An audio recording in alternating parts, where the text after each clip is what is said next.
जो चीज नरम होती है उसी को हम अलग अलग रूप में ढाल सकते हैं। जब तक वो कठोर होगी उसको रूप नहीं बदल सकते।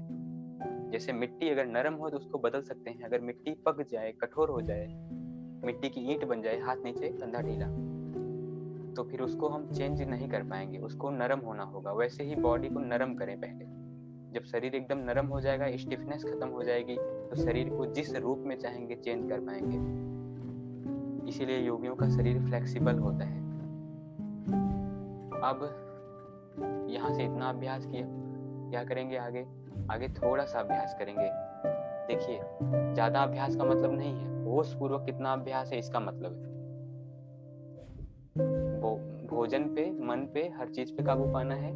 आसन कर करके, आसन को प्राणायाम बना देना है, प्राणायाम को ध्यान बना देना है। अफर्मेशन पहुंचेगी, बॉडी सुनती है। बॉडी बेखबर हो जाए तो ही शरीर बढ़ता है। ये फैट बढ़ने वाले का शरीर जो होता है उसका नहीं सुनता है। क्यों नहीं सुनता है? क्योंकि शरीर और मस्तिष्क के बीच का जो संतुलन वो बिगड़ चुका है। जुबान खाना चाहती है कुछ, मन चाहता है कुछ, कोई भी संतुलन नहीं होता। अगर शरीर, मैं बहुत गहरी चीजें बोल रहा हूँ इसलिए मैं रुक गया हूँ, इस चीज को मैं समझता हूँ तब मैं बोल रहा हूँ। अगर शरीर के आकार प्रकार को बदलना है आपको, तो आपको अपने मन और शरीर के बीच एक संतुलन बांधना होगा। नए लोगों की चीज समझ में नहीं आएगी, लेकिन थोड़ा सा सुनेंगे तो शायद कुछ समझ में आ जाए। जैसे छोटा सा एग्जाम्पल दूं, अगर एक चींटी शरीर पे रेंगना शुरू करे तो उसके छुअन को, उसके स्पर्श को हम लोग फील कर लेंगे। लेकिन वही चींटी अगर किसी भैंस के ऊपर रेंगे तो उसका एहसास वो नहीं कर पाएगी, क्योंकि उसकी स्किन बहुत मोटी हो गई है और उसकी अवेयरनेस उसके अंगों के प्रति कम हो गई। वैसे ही हम लोगों के शरीर के बहुत सारे हिस्से ऐसे होते हैं जिन पे अगर कोई भी जीव बैठ जाए तो पता चल जाता है, लेकिन शरीर के बहुत से ऐसे हिस्से होते हैं जिन पे अगर कोई छोटा छोटा जीव बैठे तो जल्दी पता नहीं चलता। मतलब उन अंगों के प्रति हमारा होश, हमारा जो है ज्ञान या बोध कम हो चुका है। अगर शरीर के हर हिस्से के प्रति हमारा बोध, हमारा ज्ञान, हमारा स्पर्श क्लियर होगा तो हम शरीर को ट्रांसफॉर्म कर सकते हैं। इसीलिए योग में तरह तरह हर आसन में अच्छी अच्छी किताबें उठा के देखेंगे तो आपको मिलेगा बॉडी को रेजुनेट करने के साथ साथ बॉडी को ट्रांसफॉर्म करना, शरीर को चेंज कर लेना, आंखों को चेंज कर लेना, वॉइस कैपेसिटी को चेंज कर लेना, शरीर के किसी भी हिस्से को कमांड करके चेंज कर लेना। तो जो शरीर के हिस्सों को चेंज कर पा रहा है, जरा सोचो क्या वो अपने भाव को, अपने विचार को नहीं चेंज कर पाएगा? क्योंकि जो भीतर चेंज कर पाएगा वही बाहर चेंज कर पाएगा।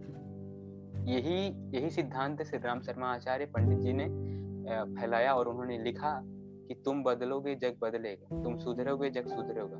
यहाँ पे क्या है, हम खुद को नहीं चेंज करके दूसरों को चेंज करना चाहते हैं, अकॉर्डिंग टू मी हर बार, और जब नहीं होता है तो दुखी होते हैं। तो ये दुख सुख का चक्र यहाँ से भी जुड़ा है। यहाँ से भी मुक्ति अगर पानी है तो किसी और को चेंज करने से पहले खुद को चेंज करो। खुद ऐसे लगेगा कि हम क्यों चेंज करें खुद को, अरे वो नहीं बदलेगा तो हमको बदलने में क्या हो, अरे वो गलत है तो क्या हम उसके हिसाब से गलत बन जाएं? यही तो क्वेश्चन उठता है कि घर में अगर मेरी सासू गड़बड़ है तो क्या मैं उसके अनुसार हो जाऊं, मैं भी उसी की सुनूं? तो फिर यहाँ पे क्या होता है कि अगर आप खुद को प्रबल बनाएंगे, खुद को सही बनाएंगे तो आपकी सकारात्मक आभा से, आपकी ऊर्जा से वह चेंज हो जाएगी। तो योग को न केवल इतना समझना कि यह शरीर बदलेगा, बल्कि इतना जरूर समझना कि यह मन को भी बदलेगा। अगर गहराई से लेके चलेंगे तो फायदा होगा, नहीं तो ये बंदरबाजी रह जाएगी, वेट कम करने का एक तमाशा रह जाएगा, वेट बढ़ाने का एक तमाशा रह जाएगा। इसका रूप बहुत तेजी से बदला जा रहा है इस समय। योग को प्रोफेशनल वे में लिया जा रहा है, इसी तौर तरीके के कारण कुछ दिनों में यह और विकृत हो जाएगा।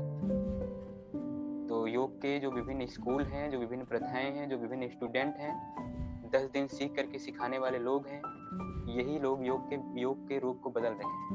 तो एक व्यक्ति खुद ट्रेनर बन जाओ और अच्छे वाले ट्रेनर बन जाओ, गहरे वाले ट्रेनर, केवल बाहर से नहीं। शरीर भी चेंज हो जाएगा, मन भी चेंज हो जाएगा, पूरा जीवन ही चेंज हो जाएगा। यह फार्मूला अपनाना, तब आसन भी काम करेगा, प्राणायाम भी और ध्यान। भोजन पे थोड़ा सा कंट्रोल करके शुरू में संभालना होगा। शुरू में संभाल देंगे कुछ दिन, 1 महीने हो सकता है, 2 महीने लग जाए, भीतर बहुत कचरा भरा हुआ है, हो सकता है 3 महीने लग जाए, जो कि ग्रंथ कहते हैं योग वाले कि किसी भी व्यक्ति को बदलने के लिए अगर ठीक से योग करे तो कम से कम 3 महीने लगते हैं। तो ये भी डिपेंड करता है कि 3 महीने में वो किस गुरु से सीख रहा है और उसका श्रद्धा कितना है और उसका गुरु किस लेवल का है। हो सकता है 3 महीने के बजाय 6 महीने लग जाएं, हो सकता है 3 महीने के बजाय 1 ही महीने में हो जाए। तो भोजन पे, नींद पे, नियम क्रम पे थोड़ा सा शुरू में बैलेंस करना होगा। योग सीखने आए हैं, थोड़ा सा संतुलित होके आएंगे। ऐसा नहीं है कि सारी जिम्मेदारी तुम्हारी, तुम ही हमको जगाओ, तुम ही हमको योग कराओ, हमको ध्यान कराओ। कुछ जिम्मेदारी खुद लेनी पड़ेगी। जब थोड़ा सा संतुलन बन जाएगा तो फिर ना मेरी जिम्मेदारी ना आपकी जिम्मेदारी, तब योग की जिम्मेदारी। तब योग उठाएगा, योग बैठाएगा, योग खाना खिलाएगा। कितना खाना है खुद पता चलेगा अंदर से, जैसे लगेगा कि मेरे साथ साथ कोई है। यह बिल्कुल रियल चीजें हैं, न केवल आपके बुद्धि विलास के लिए कही जा रही हैं, न केवल मैं बात करने के लिए कह रहा हूँ, बल्कि एकदम सटीक से सटीक चीजें हैं। जो मैं फील करता हूँ मैं वही कह रहा हूँ। अब यहाँ से हम लोग आगे बढ़ जाए, गर्दन से कंधे तक चले आए हैं। सचेत होकर किया जाना चाहिए।